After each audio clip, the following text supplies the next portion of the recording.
Are you sitting comfortably? Then we'll begin.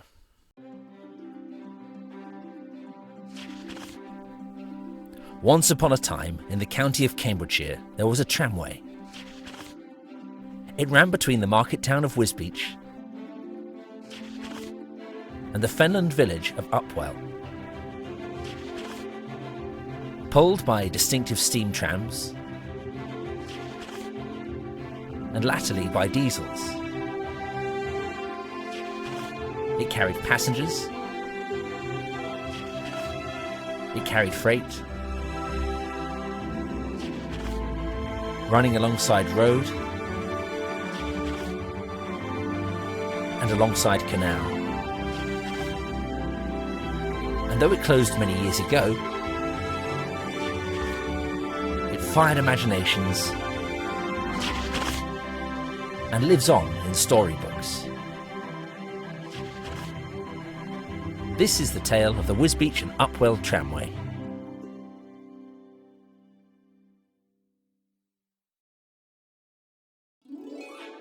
Chiefly conceived as a means of opening up the area's agricultural markets, the Wisbech and Outwell Tramway straddled the Cambridgeshire and Norfolk border at a little over 5 miles in length.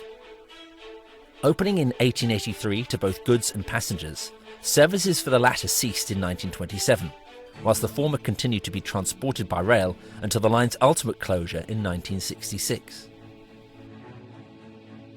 Since goods traffic was the line's principal source of revenue, this will be our focus, as the line's many intermediate passenger request stops were unmarked by specific railway buildings or shelters. So let us explore what remains and what there is to rediscover of the Wisbech and Upwell Tramway, and in so doing, let us begin in Wisbech. The primary goods yard was located west of Wisbech Station, serving as the hub where trams from the line arrived and departed during the course of their duties. But these same trams were in fact stabled at Wisbech East Railway Station.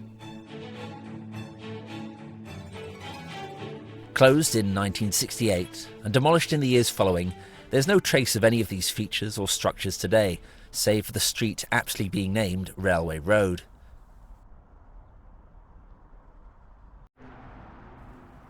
Departing Wisbech East, trams bound for Upwell took a sharp southerly curve onto Elm Road, here, running along what was once the bank of the Canal,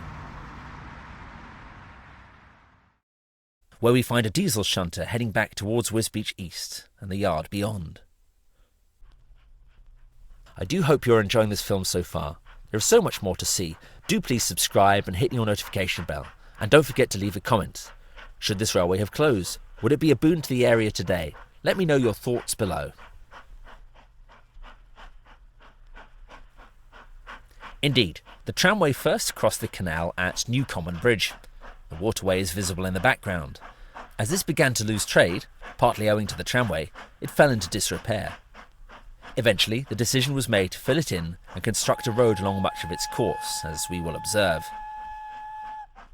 So from a similar position today, the change is a startling one.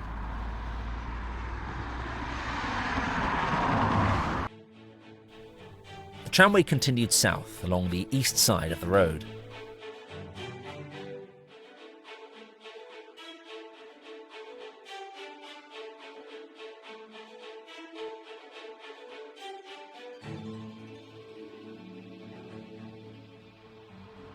Here on the corner of Elm High Road we find Duke of Wellington Junction, named after the eponymous pub, which is now a restaurant directly behind the camera.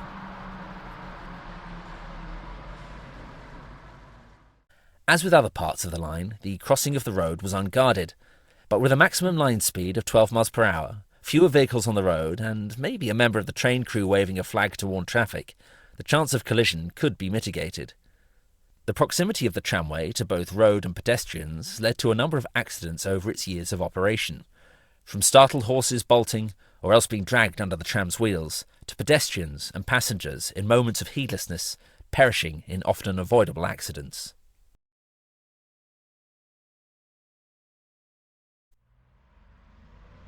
Taking in a similar view today, the line ran directly towards the camera, heading east.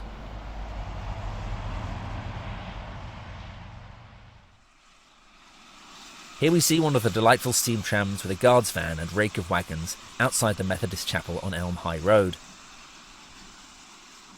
The chapel endures as a private dwelling long after trains departed and tracks were lifted.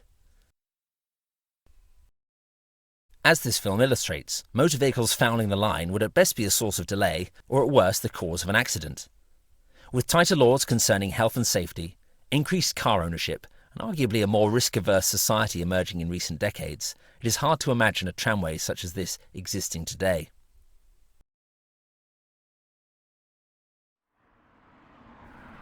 Leaving Wisbech behind, this innocuous verge marks out the course of the tramway into the first primary station. 1.5 miles by rail into our journey, we reach Elm Bridge. Located close to the village of Emneth, the depot comprised a loop, siding and goods office. A passenger shelter was provided for the duration of that service, but as one might expect from such a place, the finish here was of a functional aesthetic.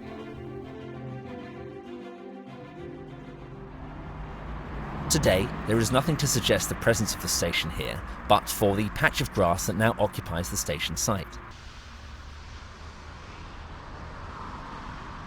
Whilst materially much of the tramway has gone, its legacy extends beyond its physical presence. For the Reverend W. Awdry, author of the Railway series, served as vicar of Emneth for 12 years from 1953.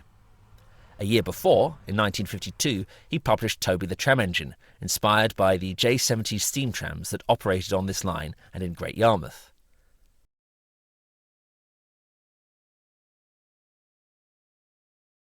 That same year, Drury diesel shunters were introduced on the Wisbech and Upwell tramway, giving rise to the character of Mavis the diesel engine. Undoubtedly, the Reverend Awdry witnessed the tramway's decline, a theme reflected in his stories. Sadly, unlike Toby, the real-life trams were not saved by a stout gentleman, and none survived the scrapman's blowtorch. But the counterpart of his fictional coach, Henrietta, fared better, with an example not only surviving, but also finding itself restored and in service on the North Norfolk Railway. Onwards now, and we continue south.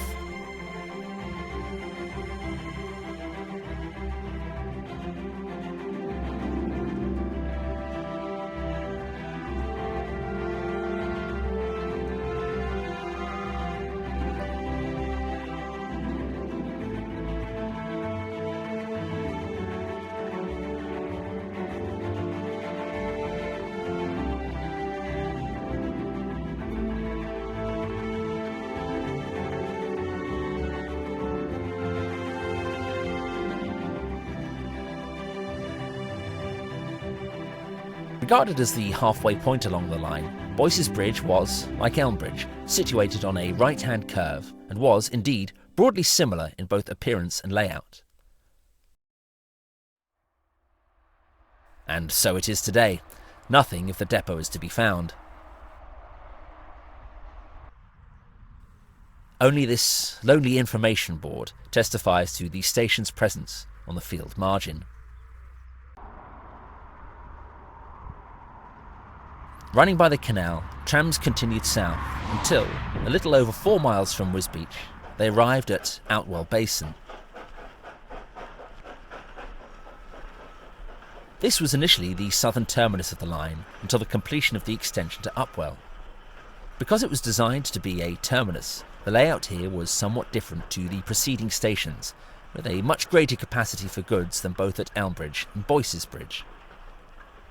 Provided as a shelter for passengers, a former Great Eastern Railways coach, later used for storage once passenger services ceased. From above, we see the site of Outwell Basin, located in what is now the teardrop-shaped cluster of trees directly below. The canal, as has been alluded to, is now occupied by the main road, which cut across the foot of the picture, and was crossed by this bridge. Here, all that remains of the bridge, these supports driven into the earth. And this was the scene back in the day.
trams immediately entered Outwell Village Depot, 5 miles by rail from Wisbech. It is worth noting that, together with the goods sidings, there was also the facility to load barges and other craft on Well Creek. This chiefly comprised coal, which could be loaded via vertical chutes on the river bank. Whilst, as we have seen, much of the tramway has been largely erased, we find here an original building from the line, the goods office. One such as this was located at all the depots at which we have thus far called. It survives today thanks to a Grade 2 listing and the efforts of volunteers and enthusiasts to keep it in fine order. In place of Outwell Village Depot today stands the Tramway, a housing development, with, as we see, a totemic-looking installation commemorating the line. The final phase of our journey begins, and trams charted a southwesterly course towards their final destination.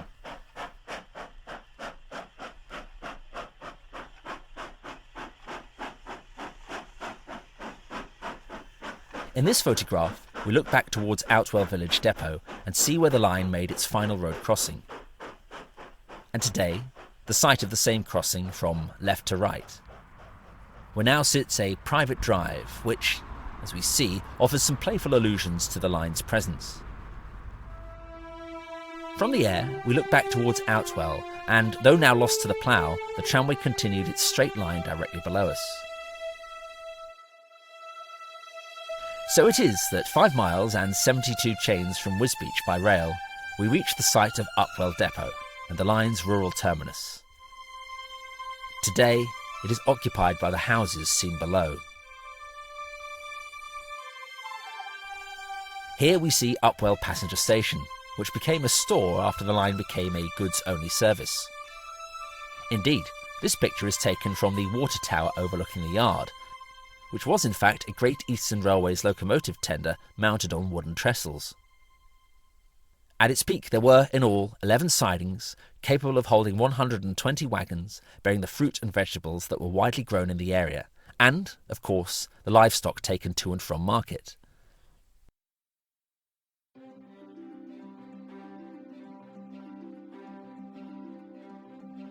Plans were drawn up to extend the tramway beyond Upwell by some 5 miles to the village of Wellington, so as to capture the rich agricultural market in between.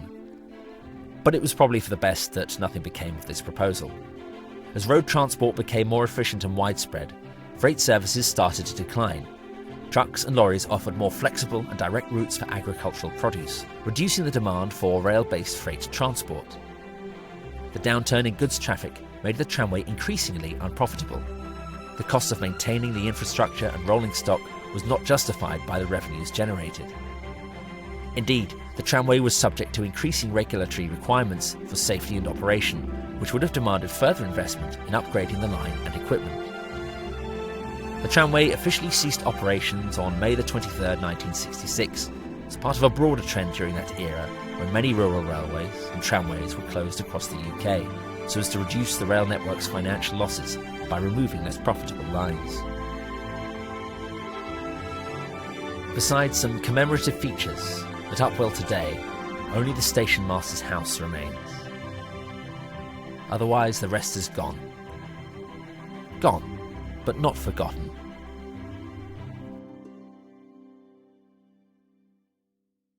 I hope you enjoyed this film. Please do like, share, comment, subscribe and click your notification bell. If you feel you can support this channel further, do consider buying me a coffee, details in the description below. And join me again so that we may continue rediscovering lost railways.